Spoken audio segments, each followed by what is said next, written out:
发机的。在启示录13章说，我看见兽的七头中有一个似乎受了死伤，那死伤却医好了。全地的人都稀奇跟从那兽，又拜那龙，因为他将自己的权柄给了兽，也拜兽说，谁能比这兽？谁能与他交战呢？这代表敌基督他不是一生下来就是敌基督，也不是他自己以敌基督的身份，然后慢慢累积自己的声望。就像历世历代有很多敌基督的出现。约翰一书所说，小子们呐，如今是末时了。你们曾听见说那敌基督的要来，现在已经有好些敌基督的出来了。约翰形容的这好些敌基督，只是言论行为上抵挡基督的人。约翰告诉我们，谁是说谎话的呢？不是那不认耶稣为基督的吗？不认父与子的，这就是敌基督。所以约翰所说的是广义的敌基督，但是我们今天讲的敌基督，不单是在言论行为上抵挡基督，而是他就是撒旦在这个世界上的代言人。启示录13章说，我看见兽的七头中有一个似乎受了死伤，那死伤却医好了，表示这个人他原先是十角七头兽的中间一员，是属于联盟的七个王中的一个王，他受了重伤死了。但是撒旦他将自己的能力、座位和大权柄都给了这个联盟了。那这个联盟原本就是跟撒旦连结的，所以撒旦就把这一个王，那个死了的领袖医治好了，使他从死里复活了，并且撒旦还将自己灵界的权柄给了这个领袖，而且还能够使他就像帖撒罗尼迦后书所说的，这个敌基督能够行各样的异能、神迹和一切虚假的奇事。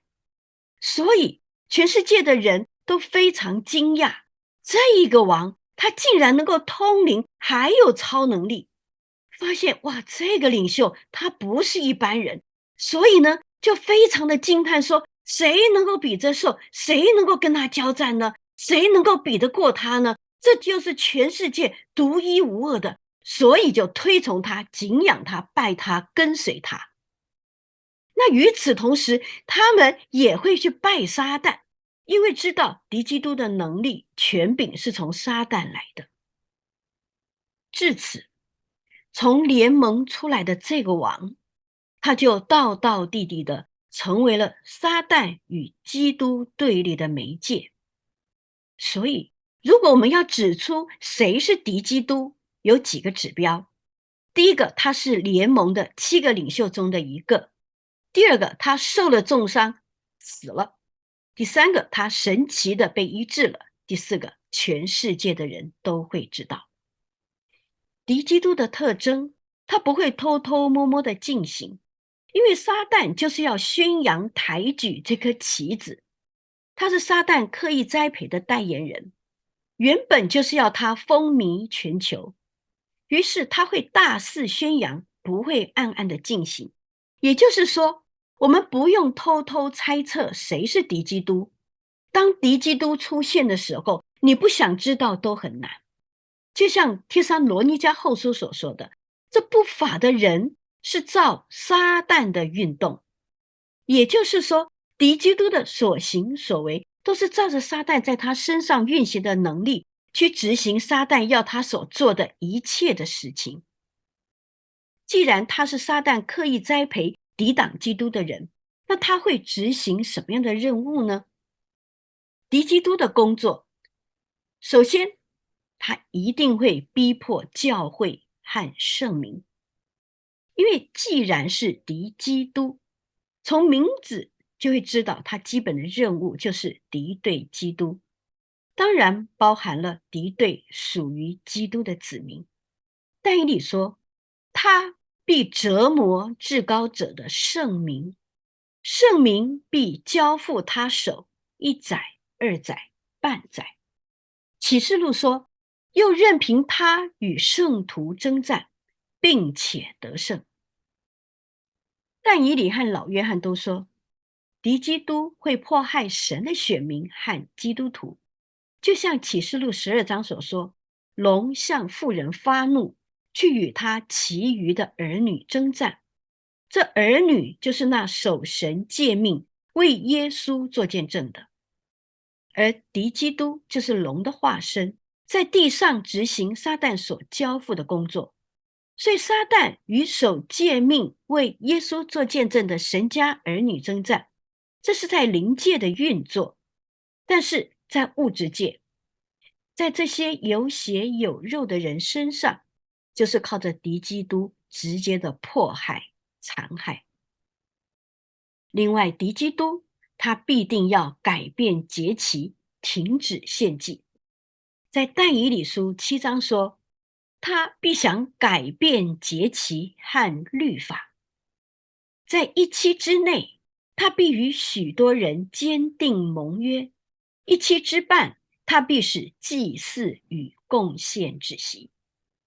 节期和律法是耶和华神所设定的，每个节期都有神特别的属灵意义。敌基督必须停止献祭，改变节期，重新制定他自己的日子，这样子才能够证明自己是高于耶和华神。这有点像在历史中，所有新的征服者上台的时候，都会替自己立下新的年号、新的朝代，代表自己是开创新纪元、新世代的创始者。过去的都是手下败将，都是被征服的。另外，敌基督他还亵渎神，他还自称为神。在启示录13章这边说到，又赐给他说夸大亵渎话的口，兽就开口向神说亵渎的话，亵渎神的名，并他的帐幕，以及那些住在天上的。但以理说，他必向至高者说夸大的话。马太福音说，你们看见先知但以理所说的那行毁坏可憎的，站在圣地。帖撒罗尼迦说，他是抵挡主，高抬自己，超过一切称为神的和一切受人敬拜的，甚至坐在神的殿里，自称是神。这几处经文说到，敌基督向永生神说狂妄亵渎的话，而这些话是撒旦直接挑衅永生神的荣耀权威，只是他借着敌基督的口说出来而已。启示录说，又赐给他说夸大亵渎话的口，所以这些亵渎的词不是敌基督说的，是操控敌基督的口的那个撒旦，借着敌基督的嘴巴说出来的。敌基督不单是要亵渎神的名，他还亵渎神的帐幕，以及那些住在天上的。那我认为，这边神的帐幕应该指的是在第3层天神的宝座，而不是在地上的。